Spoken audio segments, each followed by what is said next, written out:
Hoosaa'inaa lawalda Daawit, Hoosaa'inaa ilma Daawitiif, maqaa Waaqayyootiin kan dhufe eebbifamaadha. Kun moggaasaa sooma gooftaa keenya Iyyasuus Kiristoos torbee isa 8ffaati. Soomni gooftaa keenya Iyyasuus Kiristoos torbee inni 8ffaan Hoosaa'inaa jedhameetu beekama.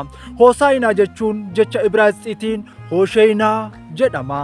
Hoosaa'inaa jechuun hiikni isaa nu fayyisikaa, maarree nu fayyisii, maaloo nu fayyisii jechuudha. Gama biraatiin immoo Hoosaa'inaa jechuun qoricha ta'uu, qoricha jedhamuu jechuudha. Hoosaa'inaan ilma Daawitiif yeroo jennu eeyyee dhugumatti Hoosaa'inaan ilma Daawitiif ni ta'a jechuu keenyadha. Maarree inni madaa'uu isaatiin madaa keenya dhiiga isaa dhangalaasee nurraa qoorseera. Kanaaf ilma Daawitiif Hoosaa'inaan ni ta'a. Raajii Isaayyaas boqonnaa 53 lakkoomsa 5. Dubartii waggaa 12 guutuu dhiiga ishee dhangalaaste. Ogeessonni biyya lafaa akkuma kanaa beektonnii fi hayyoonni biyya lafaa fayyisuu kan hin dandeenye caafii uffata wayyaa isaa tuquudhaan fayyiteetti. Kanaaf Hoosaa'inaan ilma Daawitiitiif ni ta'a. Wangeela Luuqaas boqonnaa 8 lakkoomsa 44. Gooftaan keenya Iyyasuus Kiristoos namicha waggaa 38 guutuu dhibee hamaatiin qabamee dhiphachaa ture, gidiraa argaa ture, kaffaltii tokko osoo isan gaafatiin, dhamaatii tokko osoo isan dhamaasiin dhibee isaa irraa isaan qulqulleesseera. Kanaaf ilma Daawitiif Hoosaa'inaan ni ta'aafi. Wangeela Yohaannis boqonnaa 5 lakkoomsa 8 hanga lakkoomsa 9. Gooftaan keenya Iyyasuus Kiristoos dubartii hafuura dadhabbiitiin qabamtee waggaa 18 gophoo taatee ol jechuun itti ulfaatee gidiraa argaa turte gophoo ishee diriirsuudhaan kaffaltii tokko malee tarree namaatti ishee dabaleera. Kanaaf ilma Daawitiif Hoosaa'inaan ni malaafi. Wangeela Luuqaas boqonnaa 13 lakkoomsa 11 hanga 13. Gooftaan keenya Iyyasuus Kiristoos namicha umurii isaa guutuu ija osoo hin taane iddoo ijaallee hin qabne adda isaa gogaa irratti ija itti uumuun tarree warraa ilaalanitti kan isa dabalee waanta ta'eef dhuguma ilma Daawitiif Hoosaa'inaan ni malaafi. Wangeela Yohaannis boqonnaa 9 lakkoomsa 5 hanga 7. Gooftaan keenya Iyyasuus Kiristoos dubartittii dhukkuba golfaatiin qabamtee dhiphachaa fi gidiraa argaa turte achi ol ishee kaasee dhaabuudhaan tajaajilaaf ishee qopheesseera waanta ta'eef dhuguma ilma Daawitiif Hoosaa'inaan ni malaafi.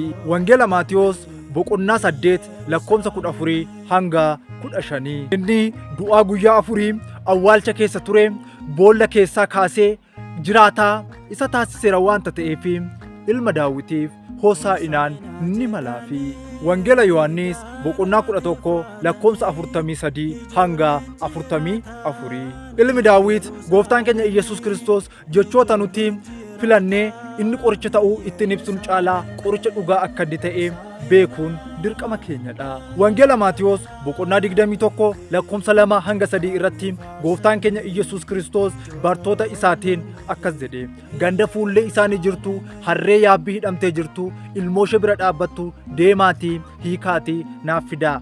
Yoo namni isin gaafatee gooftaadhaaf barbaachisti ittiin jedhe.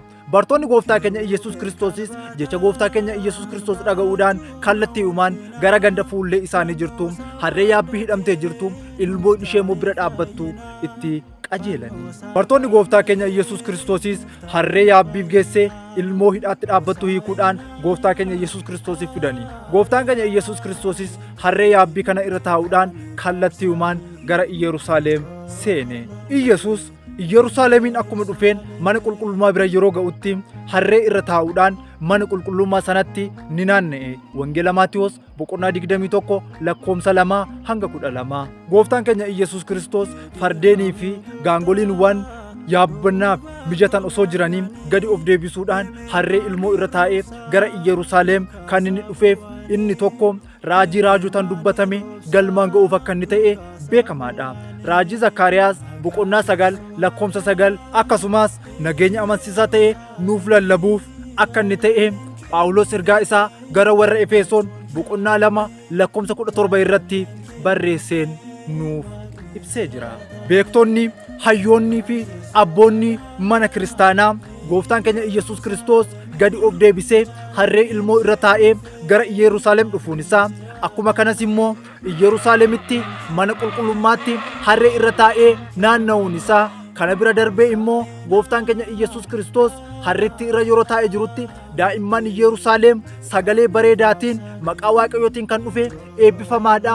Hoosaa'inaa ilma Daawitiif jecha kan isaan isa faarfatan damee meexxii qabachuun isaanii akka miilli harritti lafatti hin buunetti uffata isaanii ofirraa baasanii miilla harree jala afuudhaan akkuma kana baala ciranii lafa irra afuudhaan meexxiiwwan lafa irra diriirsuudhaan miilli harree sanaa akka lafa hin tuqne taasisuun isaanii maaliifidha laata? Kutaa lammaffaadhaan walitti deebinaa.